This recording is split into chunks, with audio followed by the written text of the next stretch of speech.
Par les journées chaudes d'août, les petits dômes sont portés presque nus dans les jardins publics. En cette forme de vermisseau, deux traits se marquent, le gros crâne et les mains artistes. Assurément, il faut voir les ressemblances, mais il faut que les ressemblances portent les différences. Il est bon de penser l'homme comme animal. L'âme est un abstrait qui n'explique rien, mais l'autre partie, qui nie l'âme et qui veut penser toutes les formes sous la même idée, est un abstrait aussi, et qui ne diffère pas de l'âme métaphysique autant qu'on pourrait le croire.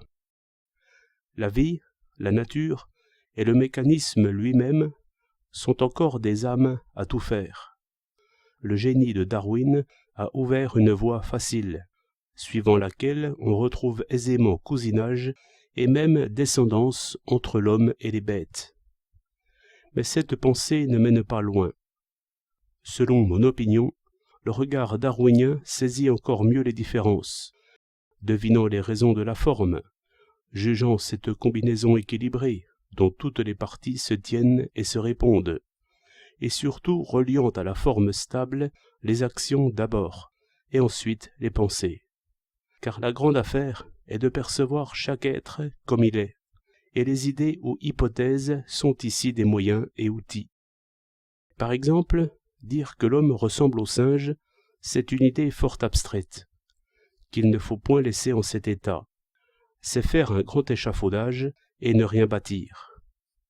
Quant à dire que l'homme descend du singe, cela ne mène nulle part. Le singe a des mains, il est vrai, il en a même 4. Cette ressemblance saisit si seulement le singe épluche une noix. Mais je reviens à ce gros crâne de nos bébés. Aucun petit singe n'a rien de pareil. Voilà donc le singe avec son savoir-faire, mais sans aucun pouvoir d'inventer. Ses 4 mains, rapportées à ce petit crâne, définissent l'imitation simiesque. La ressemblance fait apparaître aussitôt l'immense différence. Et plus le singe imite l'homme, plus la différence se montre. Un crâne important et des mains, cela définit l'homme assez bien.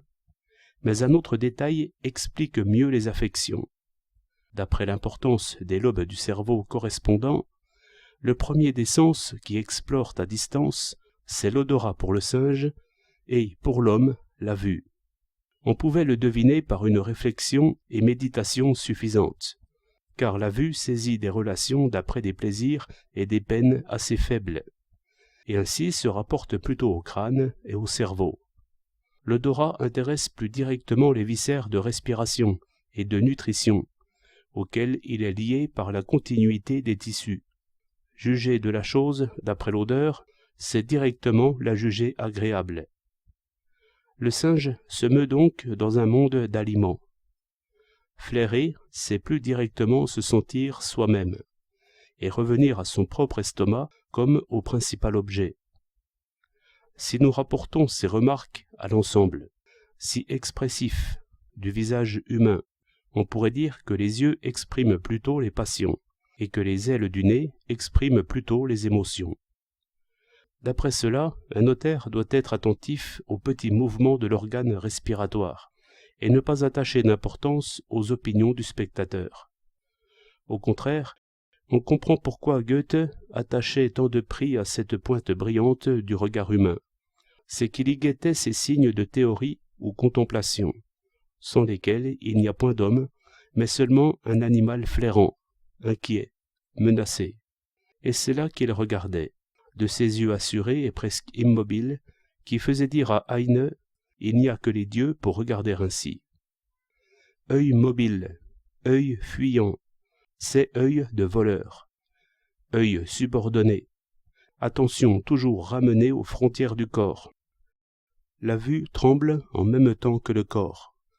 L'humeur fait danser toutes choses, qui n'ont alors de sens que d'après les mouvements immédiats de la vie. Il n'y a plus que 2 gestes, prendre ou jeter. L'attention est voleuse seulement. Le geste humain est tout à fait autre. En son plus beau mouvement, il renonce à prendre. Il met la chose en place et la considère. Tout est spectacle pour l'homme, et même son action. Non point doux par cela seul, redoutable au contraire par cette activité ordonnatrice. On se bat pour décider de ce qui se passera dans 30 ans. Aussi, ce ne sont point des batailles de singes. Non pas jeu de main, mais jeu de crâne. Non point museau flairant, mais regard perçant. Non en quête d'une proie, mais en quête d'un ordre. Voilà à quoi on en arrive par les idées. La force animale est explosive. Si vous leur donnez, elle change la face de la terre. L'esprit se trouve trop puissant. L'esprit est fort de sa morale et le mal s'amplifie. Voilà ce que promet l'enfant magicien. De ce crâne et de ses mains, il est né un tyran.